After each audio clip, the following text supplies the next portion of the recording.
what's the size of this park? At 1,255 acres.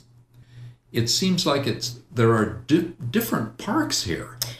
Yes. Well, you have different environments, very different environments. Different environments. The park is actually somewhat chopped up in the acreage and how it lays. 174 actually comes through the park.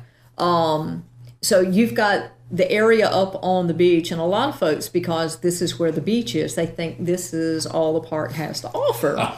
But you do have this area, and this is where the day picnicking takes place up near the beach. But it's also where our popular beach campground is. Oh, yes. Oh, yes. Everyone loves to camp in the beach campground.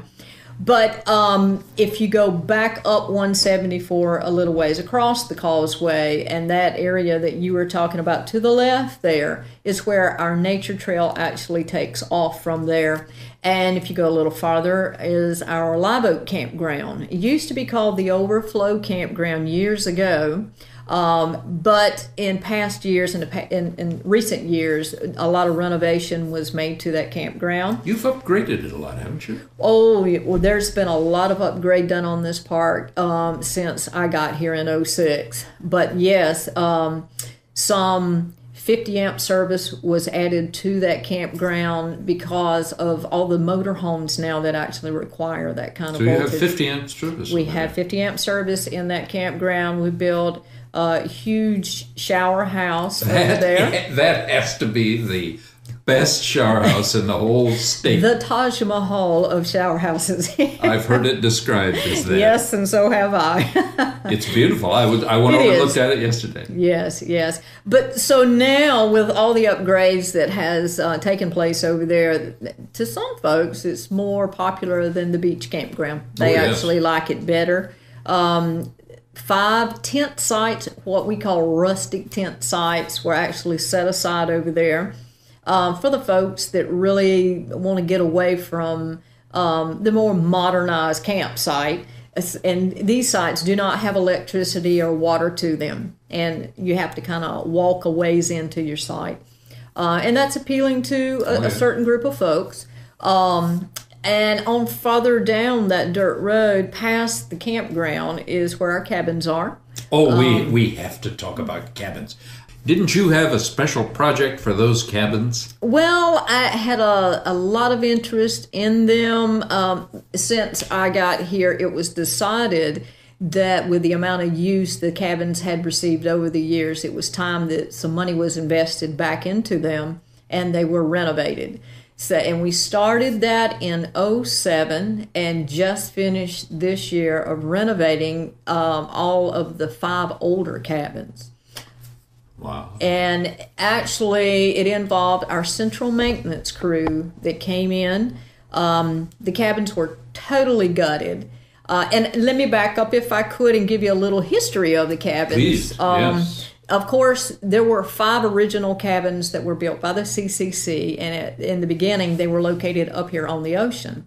Oh, I see. Mm-hmm. And a hurricane came through, I think it was back in the 30s, and took out a couple of them. And it was decided they needed to relocate them from the ocean side, and they were moved over to where they are, the remaining ones.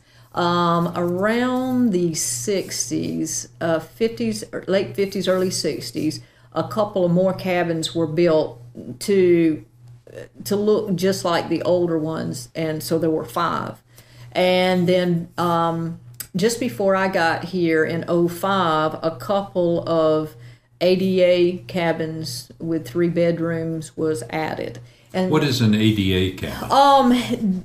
That will accommodate someone with handicaps. It has handicap ramps, the facilities, the faucets in the kitchen is adequate to suit them, so they can move around and use them a lot better, easier. So folks in a wheelchair could come and stay at Absolutely. Edisto. Absolutely. It would accommodate them a lot better than these older cabins that when they were built, that really wasn't taken into consideration. Because you have steps and small restrooms that even make someone who can get around well, sometimes it can be a little challenging. I'm pleased that Edisto actually, because of our trail system, being able to accommodate these folks, and as well as having a couple of cabins that do so, that is a big attraction to a lot of folks. When you talk about renovation, what kind of resources are available in those cabins to a renter? Well, let me also kind of back up a little bit and talk about the folks who actually came in our central maintenance crew, because they need to be mentioned here because of the amount of work that went into them. The cabins were totally gutted. We went in, we didn't want to take away from the design of the cabin that the CCCs had actually built. And we, over the years, those cabins had been altered on the inside to accommodate more people. They were built with just one bedroom in them. Oh, really? Mm-hmm. And over the years, like I said, a wall was put up so they could have 2 bedrooms. So Al Hester, you know, Yes, Mr. Hester, I know Mr. he was involved and came down, and we took a look at some old pictures of the inside of the cabins and decided that we wanted to, when we actually renovated, wanted to go back to be as close to that design as we possibly could. Oh, terrific. Mm-hmm. So when we went in, it was gutted all the way down to the floor joists. The walls were ripped out, and we went back with knotty pine throughout the cabins, and went as far as, of the 5 cabins, 3 of them were of the old CC cabins. So we went as far as even all the light fixtures and everything were of that era. Oh, really? So it took a good bit of research to actually put everything in place, from the hinges on the doors to the faucets to the light fixtures, everything. I mean, it even to the double doors on the front.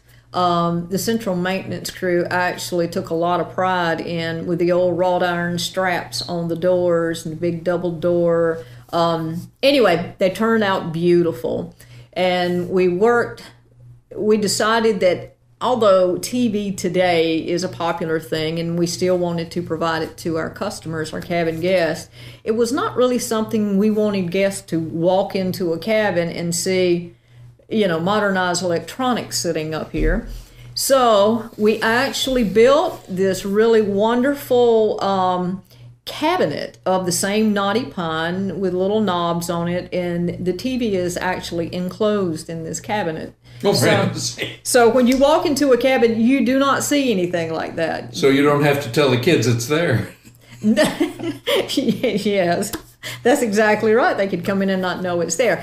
But we do offer cable, and we do have the flat screen TVs, because we do know that this is something our guests enjoy having, you know, but you won't walk into it and see it blaring in front of you whenever you've got these wonderful CCC cabins. And may I ask what the environment of the cabins are? You moved them from the ocean side. We did. To what kind of environment? We moved them over onto the marsh side, onto Scotts Creek, and it's a beautiful view. There's a small little dock that is available there. Only for cabin users? Only for the cabin users. So they're right on, then, a brackish marsh. With all that wildlife and with... And we provide a screened-in front porch for them to actually sit and enjoy that view. So even if you don't have a tent, you can still come to Edisto, and you don't have to take out a loan to do it. That's right.